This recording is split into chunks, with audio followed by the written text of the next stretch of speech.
બીજા વાછડા અને વાછડીઓના રૂપમાં બ્રહ્માજીએ જોયા છે, પણ આ છે કેવલ લીલા, ભગવાનની લીલા છે સાહેબ. તમે જો એકવાર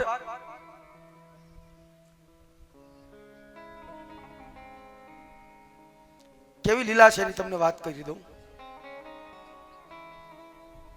પોરબંદર સુદામો અને ભગવાન કૃષ્ણ બંને મિત્ર હતા, પણ એકવાર સુદામાએ એવું ભગવાનને કીધું, પ્રભુ કે હા મારે તમારી લીલા જોવી છે. મેં બધું જોયું પ્રભુ, મારે એકવાર તમારી લીલા જોવી છે. ભગવાન કે એક કામ કરો. શું? કે મારા ભાભીને કહો થોડીક રસોઈ બનાવે તો આપણે થોડું સ્નાન કરી આવીએ. ભગવાન સુદામાને લઈ અને સ્નાન કરવા માટે આવે છે અને સુદામાના પત્ની રસોઈ બનાવે છે.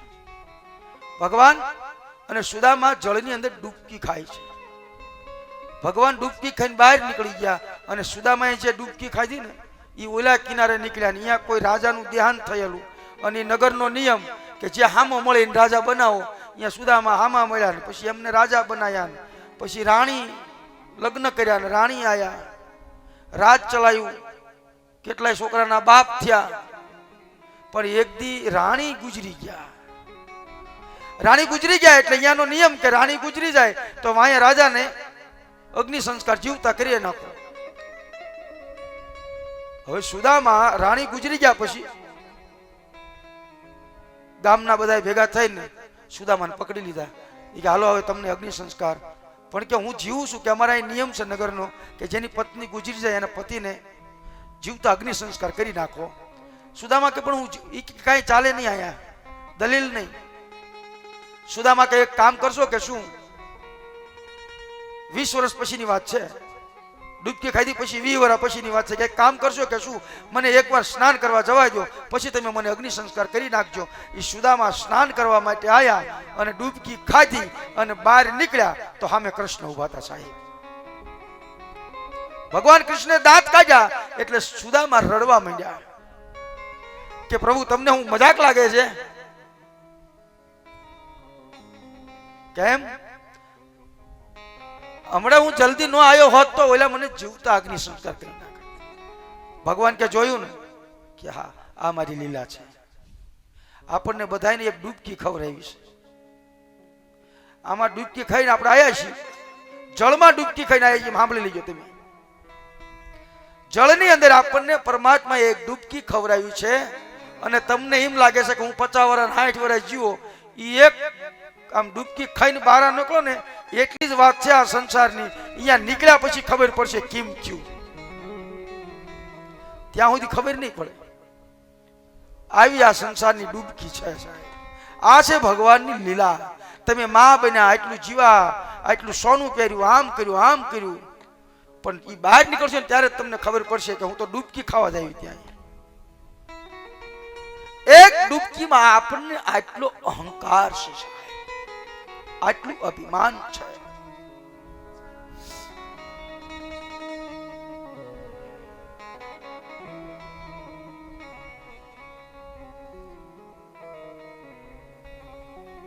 સાહેબ જાજો હિસાબ ન કરીએ તો કઈ નહીં, પણ ખાલી એટલો તો આપણને વિચાર આવવો જ જોઈએ. શું એ ગોપીનું પુણ્ય હશે, શું એ ગોવાળનું પુણ્ય હશે સાહેબ, શું વ્રજનું પુણ્ય હશે કે જેને આજે આપણે યાદ કરીએ તો આપણને આટલું દુઃખ લાગે છે સાહેબ. તો એ સમયમાં એ ગોપીઓ અને ગોવાળ કેવી દશા થઈ હશે સાહેબ.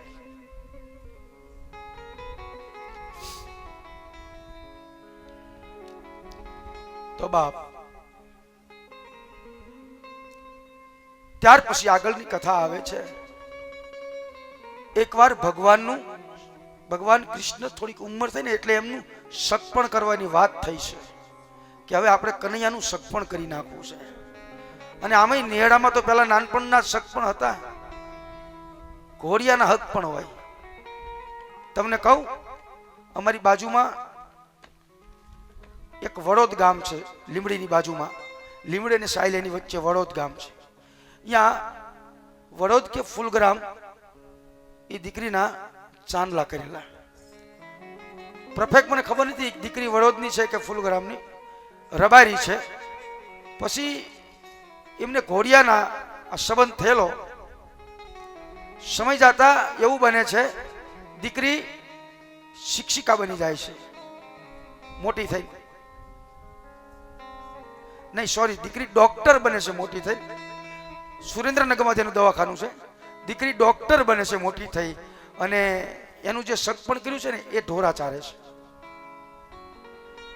પછી એનું કુટુંબ ભેગું થયું એટલે કીધું કે બેટા તને જો વાંધો હોય, તને કઈ તકલીફ હોય તો આપણે છૂટું કરી નાખીએ. ત્યારે એ દીકરીએ જવાબ આપ્યો હતો એના પપ્પાને કે પપ્પા, મારા બાપે જેના નામની ચુંદડી મને ઓઢાડી મને મંજૂર છે. આજે ઢોરા ચાલે છે, હું ડોક્ટર છું. કાલ કદાચ એમના ભાગ્યમાં હશે તો એ બિઝનેસ કરતા હશે.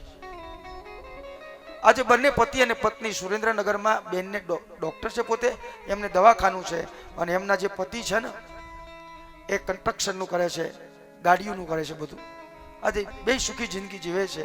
પણ દુઃખ એને જ પડે છે જેને સંસારમાં અફસોસ થયો છે સાહેબ. જે આપણા ભાગ્યમાં ઘર અને વર લખાણું હોય એની ઉપર ક્યારેય આપણને અફસોસ ના થવો જોઈએ. અને અફસોસ થાય ને તો આપણા જીવનની ઉપર થવો જોઈએ કે મેં કેવી કમાણી કરી છે, મેં આગલા જન્મમાં કેવા પાપ કર્યા હશે કે મારે આ બધું ભોગવવું પડે છે. તમે તમારું ભોગવો છો અને સામા વ્યક્તિનો ખોટો દોષ આપો છો, બધું ખોટું છે સાહેબ. હજુ પણ તમે મનુષ્ય છો, હજુ સત્કર્મ કરો, સારું કંઈક કરો સાહેબ, બીજા જન્મમાં તમને કંઈક સારું પ્રાપ્ત થશે. તો એ બંને સારી જિંદગી જીવે છે. એમ એ સમયમાં ઘોડિયાના સંબંધ થતા, પણ ભગવાન તો થોડાક મોટા છે. રાધાજીની સાથે ભગવાનનું સગપણ કરવાની વાત આવે છે કે પોતાના દીકરાનું વ્યવસાળની વાત કરે ને તો સૌથી જાજો હરખ દીકરાની માને હોય. એટલે હું કાયમ એક વાત કથામાં કહું, દીકરી નાની હોય, 18 વર્ષ મા બાપની ગુલામી હોય, ભાઈ અને ભાભીની ગુલામી હોય, ક્યાંય જઈ ન શકે એકલી. લગ્ન થાય પતિની ગુલામી હોય, પતિની ગુલામી સીમા છૂટે એટલે દીકરાની ને વહુની ગુલામી આવે. તો આખી જિંદગી દીકરીનો અવતાર એ દુઃખ છે સાહેબ. પણ એક જગ્યાએ દીકરીને સુખ છે. ક્યાં છે? દીકરીનું જીવન એક જગ્યાએ બહુ આનંદિત હોય ત્યારે દીકરી આનંદમાં હોય જ્યારે પોતાના દીકરાને, જે દીકરીએ જન્મ આપ્યો હોય એના દીકરાના લગ્ન હોય અને એ માં જ્યારે દીકરાને પોખે, એ આનંદ જે દીકરીને આવે એ આખા સંસારમાં ક્યાંય ન આવે સાહેબ. આ એક જગ્યા દીકરીની માટે આનંદની છે. એમ સૌથી આનંદમાં માં યશોદા છે. રાધાજીના મા બાપ કરતા આનંદમાં માં યશોદા છે. આ બધી જ ભગવાનની લીલા. ત્યાર પછી ભગવાન કૃષ્ણ હવે થોડા મોટા થયા છે એટલે ક્રાંતિકારી કામ કરવાના છે ભગવાન. એટલે સૌથી પહેલું કામ ભગવાન કરે છે, એક જંગલની અંદર વૃત્તાસુર નામનો એક રાક્ષસ રહે છે અને એ જંગલમાં કોઈને ફળ ફૂલ ખાવા દેતો નથી. જો ભગવાનનું પહેલું ક્રાંતિકારી કામ છે, કોઈને ફળ ફૂલ ખાવા દેતો નથી. એટલે સૌથી પહેલા ભગવાન એનો વધ કરે છે. ગાયો ચરાવવા જ્યાં છે ત્યારે. શું કામ? તમારી ઘરે ફળ આવે એ ઝાડ તમારે વાવવું હોય તમારા ઘરે, તો ફળ એ તમે એકલા ના ખાઈ શકો. એની ઉપર તમારા ઘરે જે મહેમાન આવે કે ગામના આવે એ બધાયનો અધિકાર હોય. તમારા એકનો અધિકાર નથી. તમારી વાડીએ કંઈ પણ વાવો, કંઈ પણ ફળ વાળી વસ્તુ છે એની ઉપર દરેકનો અધિકાર છે. આ એકલો પોતાનું કરીને બેઠો હતો એટલે ભગવાને એનો વધ કર્યો કે એની ઉપર દરેકનો અધિકાર છે. કોઈ પણ ઝાડના ફળ ઉપર દરેક જીવનો અધિકાર છે. એમ ભગવાન બીજો અધિકાર આપે છે હવે ગોપ અને ગોપીઓને.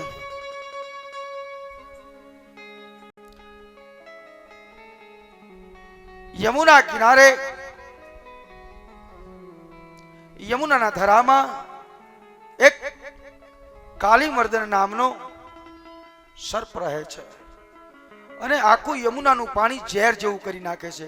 ન તો કોઈ મનુષ્ય પી શકે, ન કોઈ પશુ પી શકે, કે ન કોઈ પંખી પી શકે. પોતે એક અધિકાર જમાવીને બેઠો છે. જ્યાં જ્યાં જીવ પોતાનો અધિકાર જમાવવા જાય છે ને, ત્યાં ત્યાં આપણું જીવન ઝેર બનતું જાય છે. સાહેબ, તમારો અભ્યાસ કરજો આનો. જ્યાં જ્યાં કોઈ પણ વસ્તુમાં તમે તમારો અધિકાર બનાવવા જાઓ છો, ત્યાં ત્યાં જીવને દુઃખ પડે છે.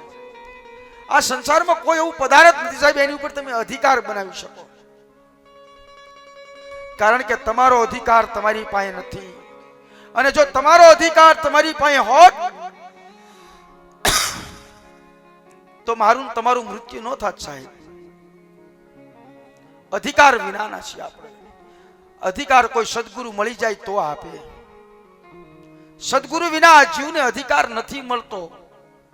અને સદગુરુ વિનાનું બાળક તો ધિકાર છે. જેને સદગુરુ મળી જાય ને અધિકારી કહેવાય.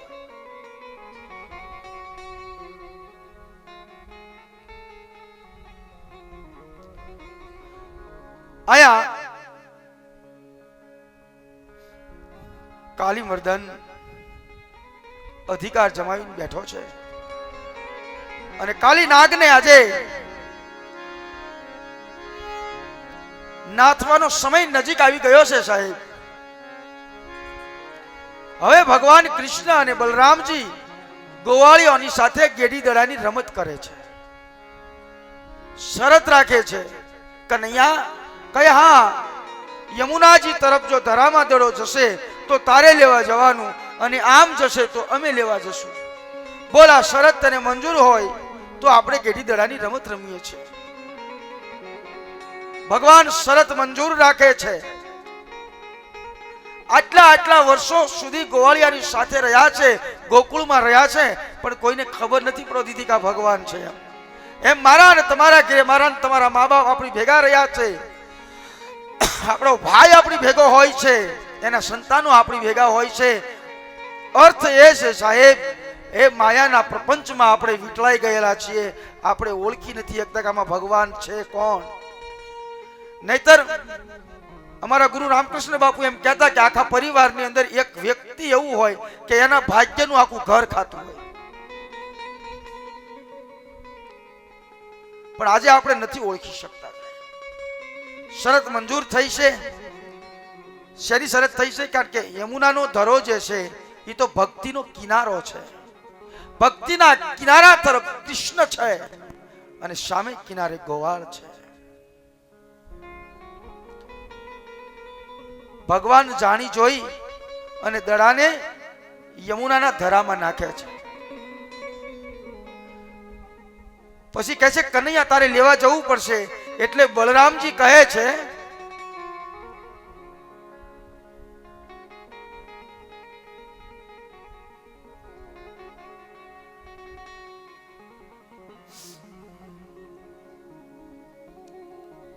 કનૈયા કહે હા, હું તારાથી મોટો છું, દડો લેવા માટે હું જઈશ. કનૈયો કહે છે કે નહીં મોટા ભાઈ, આપણી શરત છે કે જે દડો જેને નાખ્યો છે એને જવાનું, તો માટે હું જઈશ. કાલી નાગ રહે છે સાહેબ. આજે કદમના ઝાડ ઉપર ચડી અને ભગવાન કૃષ્ણ યમુનાના ધુપકો મારે છે. સૌથી પહેલા યમુના મહારાણી ખૂબ આનંદિત થયા છે. આજે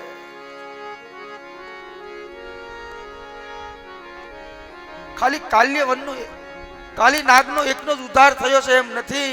આજે સૌથી પહેલા ભગવાન કૃષ્ણએ યમુનાજીમાં ધુપકો માર્યો ને, તો સૌથી પહેલા યમુનાનો ઉદ્ધાર થયો છે. કારણ કે પાણી ન તો કોઈ પી શકે, ના પક્ષી પી શકે, કોઈ પી શકે નહીં, મનુષ્ય ના પી શકે.